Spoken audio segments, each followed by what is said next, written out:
자, 다음은 17번 문제입니다. 17번 문제는 동위 원소에 관련된 문제인데 동위 원소는 무언가요? 자, 이 A라는 원소 두 개가 있는데 보통의 원소는 핵안에 양성자와 중성자로 이루어져 있고 그리고 바깥에 이렇게 돌고 있는 전자가 있습니다. 이때 두 개의 원소는 양성자 수와 전자 수는 같지만 중성자의 수가 다릅니다. 바로 이것을 동위 원소라고 하는데 원소의 질량은 양성자의 무게와 중성자의 무게가 합쳐져서 이루어져 있는데 중성자의 수가 이렇게 다르기 때문에 이 동위 원소는 각각 원소 혹은 분자의 질량이 다를 수가 있습니다. 여기서 잠깐만 그 주기율표에 구성되어 있는 원소에 대해서 한번 알아보고 가겠습니다. 주기율표 작은 칸에 보면 바로 이게 원소 기호고요. 이쪽에 있는 게 원자 번호인데요. 이 원자 번호는 양성자의 수와 같습니다. 자, 그리고 이 부분에 있는 것이 바로 원소의 질량 수인데요. 이 원소의 질량의 수는 양성자의 수 더하기 중성자의 수입니다. 그러니까 원소의 질량 수에서 양성자 수인 원자 번호를 빼게 되면은 중성자의 수를 구할 수가 있겠죠. 그리고 왼쪽 아래에 있는 것이 바로 전기 음성도고 오른쪽에 있는 것이 바로 밀도가 됩니다. 자, 그러면 한번 문제로 바로 들어가 보겠습니다. X랑 Y라는 원소가 있습니다. 첫 번째 원자 번호는 각각 9, 35이고 자연계에서 X는 19로만 존재를 하고 Y는 동위 원소가 있죠. N과 N 플러스 2로 존재한다고 합니다. 자, 그러면 여기 지금 나와 있는 게 이 19가 뭐예요? 원소 질량의 수죠. 여기서 N도 Y 원소의 질량의 수, N 플러스 2도 원소 질량의 수입니다. 한번 적어 볼게요. 여기는 19, 여기는 n이 있고요. n 플러스 2가 있습니다. 바로 이게 원소 질량의 수라고 했습니다. 그렇다면 여기서 원자 번호, 즉 양성자 수를 빼면은 중성자 수를 구할 수가 있겠죠? 중성자 수를 한번 구해 볼게요. 여기는 원자 번호가 9번이라고 했고요. 여기는 35라고 했고 여기도 35라고 했습니다. 그러면 한번 빼주겠습니다. 여기는 10, 여기는 n-35, 여기는 n 플러스 2, 마이너스 35. 이게 바로 중성자 수죠. 다음에 지문을 볼게요.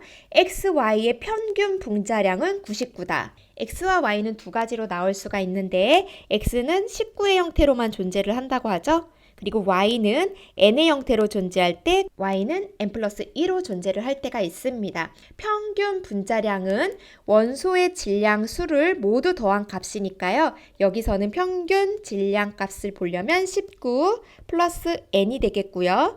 여기는 19 플러스 N 플러스 2가 됩니다. 우리가 알아보려고 하는 객체는 하나, 둘, 두 개가 있죠. 그렇다면 평균을 구할 수가 있는데 객체인 두 개가 있고 여기서는 19 플러스 n인 하나의 객체에 더하기 19 플러스 n 플러스 2인 객체가 총 평균값이 99라고 합니다. 하나의 방정식에 하나의 미지수가 있으니까 바로 방정식의 해를 구할 수가 있죠. 40 플러스 2n 지워지고 10이니까 자, 이렇게 구해서 n은 79가 나옵니다. 즉 여기에 중성자는 79, 여기는 81 이렇게 쓸 수가 있죠. 자, 다음을 보겠습니다. 자, 이렇게 원소의 질량이 79, 81이 나왔으니까 바로 중성자의 수를 구할 수가 있는데 여기서는 44가 되고 여기서는 n 플러스 2에 마이너스 35니까 46이 되죠. 자, 이렇게 구해졌습니다. X는 19의 원소의 질량수를 가지고 있고 양성자 9개, 중성자 10개를 가지고 있고요. Y의 첫 번째는 79개의 원소의 질량수와 35개의 양성자 수를 각각 가지고 있고 그리고 44개, 46개의 중성자 수를 가지고 있습니다. 자, 그렇다면 마지막 보기도 풀어줄 수가 있는데 19개의 X에서는 중성자의 수가 10개고요. 그 다음에 n 플러스 2는 중성자의 수가 46개, 그리고 여기도 똑같죠? 10개 플러스 ny는 중성자의 수가 44개였으니까요. 이렇게 풀어주면 56분의 54는 약분을 해주면 28분의 27. 마지막 지문도 맞죠? 자, 그러면 보기를 한번 보겠습니다.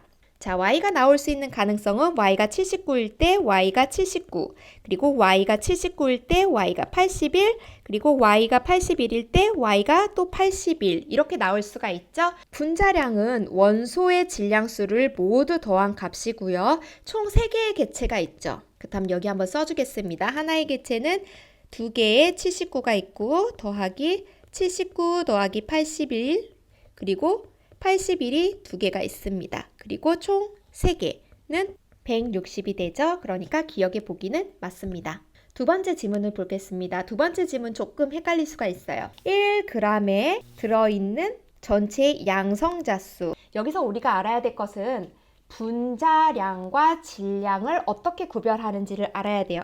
질량은 표기법은 m이라고 했고요. 단위로는 킬로그램 혹은 gram으로 씁니다.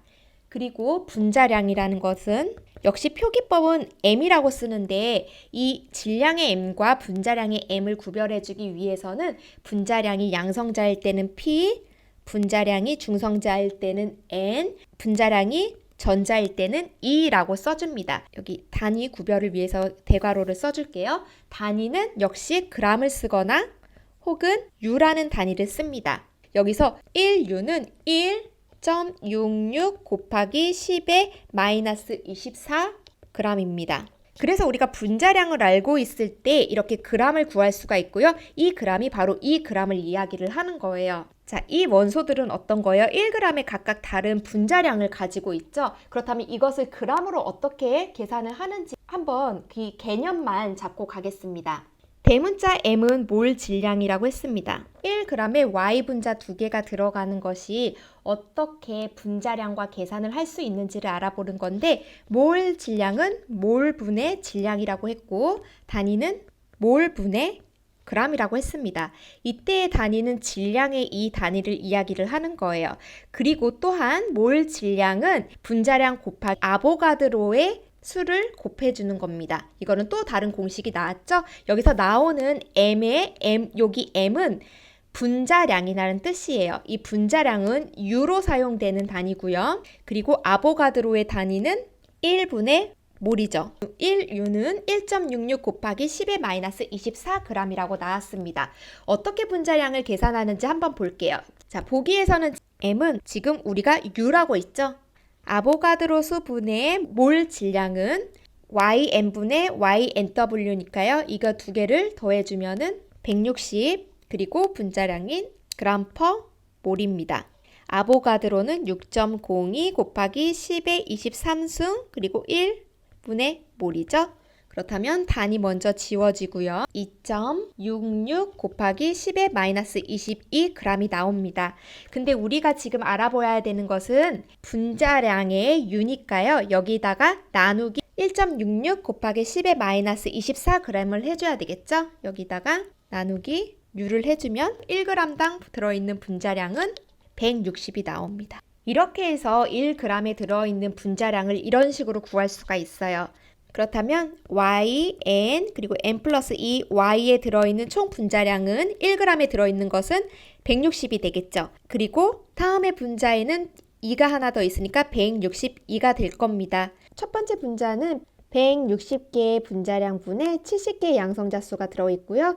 두 번째도 역시 70개의 양성자수가 있지만 대신 분자량은 160이 아닌 162입니다. 이것을 전체를 나눠주게 되면 70은 같으니까 약분이 되고요. 총 160분의 162가 되면서 약분이 되고 81퍼 82니까요. 그래서 니은도 역시 맞죠? 그리고 디귿, 자연계에서 존재하는 비율은 1이라고 하는데 이거는 외워주셔도 되고요. 외우지 않아도 평균 분자량이 160이니까 하나의 평균 원소는 80이 되겠죠. 자, 그렇다면 79 더하기 81이 두 개의 개체니까 평균 분자량을 내면 80이에요. 80이 되려면 각각 하나씩 존재를 할 수밖에 없죠. 그러니까 디귿도 맞아서 정답은 기역, 니은, 디귿 모두가 맞은 5번입니다.